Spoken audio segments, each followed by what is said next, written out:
Bismillahirrahmanirrahim. Assalamualaikum warahmatullahi wabarakatuh.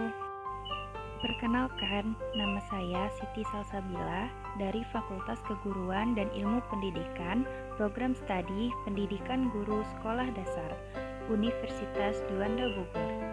Di sini saya akan menjelaskan salah satu materi dari mata kuliah Perspektif Pendidikan Sekolah Dasar yang diampu oleh Ibu Dr. Rusi Rusmiati Alia, SPD MPD. Langsung saja di sini saya ingin menjelaskan salah satu materi dari mata kuliah Perspektif Pendidikan Sekolah Dasar yang bertemakan karakteristik perkembangan siswa sekolah dasar.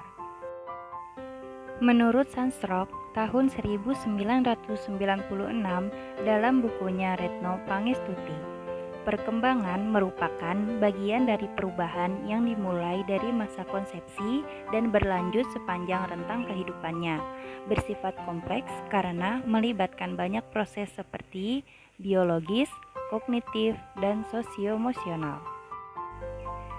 Selanjutnya, F.J. Monks dan kawan-kawan tahun 2001 menambahkan pengertian perkembangan, merujuk pada proses menuju kesempurnaan yang tidak dapat diulang kembali berdasarkan pertumbuhan, pematangan, dan belajar.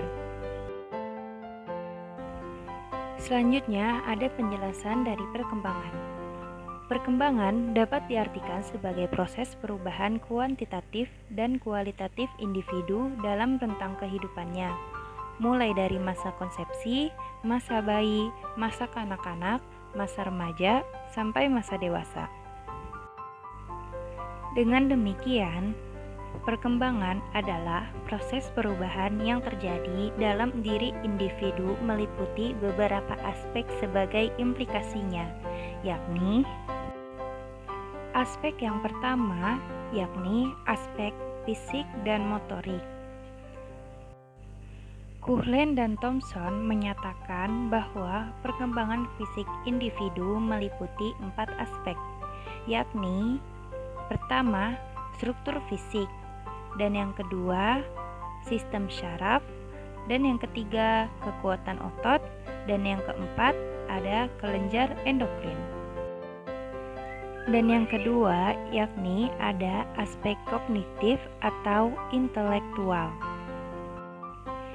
Perkembangan kognitif berkaitan dengan potensi intelektual yang dimiliki individu, yakni kemampuan untuk berpikir dan memecahkan masalah.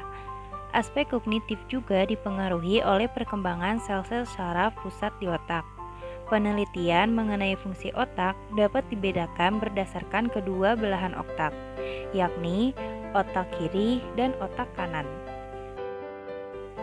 Dan yang ketiga, ada aspek perkembangan sosial. Perkembangan sosial individu ditandai dengan pencapaian kematangan dalam interaksi sosialnya. Bagaimana ia mampu bergaul, beradaptasi dengan lingkungannya, dan menyesuaikan diri terhadap norma-norma kelompok. Perkembangan sosial seseorang sangat dipengaruhi oleh lingkungan sosial di mana ia berada, baik keluarga, teman sebaya, guru, dan masyarakat sekitarnya. Dan yang keempat yaitu aspek perkembangan bahasa. Menurut para ahli, bahasa merupakan media komunikasi yang digunakan untuk menyampaikan pesan, pendapat, dan perasaan dengan menggunakan simbol-simbol yang disepakati bersama. Kemudian, kata dirangkai berdasarkan urutan membentuk kalimat yang bermakna dan mengikuti aturan atau tata bahasa yang berlaku dalam suatu komunitas atau masyarakat. Dan selanjutnya, yang kelima, ada aspek perkembangan emosi. Menurut Retno, tahun 2013, emosi adalah perasaan intens yang ditujukan kepada seseorang atau suatu kejadian. Ragam emosi dapat terdiri dari perasaan senang mengenai sesuatu, marah kepada seseorang, ataupun takut terhadap sesuatu. Kebanyakan ahli yakin bahwa emosi lebih cepat berlalu daripada suasana hati. Selanjutnya, aspek yang keenam, yakni aspek kepribadian dan seni.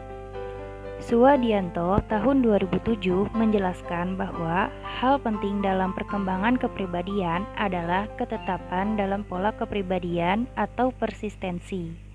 Artinya, terdapat kecenderungan ciri sifat kepribadian yang menetap dan relatif tidak berubah sehingga mewarnai timbul perilaku khusus terhadap diri seseorang. Dan yang terakhir ada aspek ketujuh, yakni aspek perkembangan moral dan penghayatan agama. Perkembangan moral adalah proses internalisasi norma-norma masyarakat dan dipengaruhi oleh kematangan biologis individu. Sedangkan dari sudut pandang teori behavioristik, perkembangan moral dipandang sebagai hasil rangkaian stimulus respons yang dipelajari oleh anak, antara lain berupa hukuman dan pujian yang sering dialami oleh anak. Selanjutnya ada faktor yang mempengaruhi perkembangan. Faktor pertama yaitu faktor genetik atau hereditas. Faktor ini merupakan faktor internal yang berpengaruh terhadap pertumbuhan dan perkembangan individu. Hereditas sendiri dapat diartikan sebagai totalitas karakteristik individu yang diwariskan orang tuanya. Dan yang kedua ada faktor lingkungan.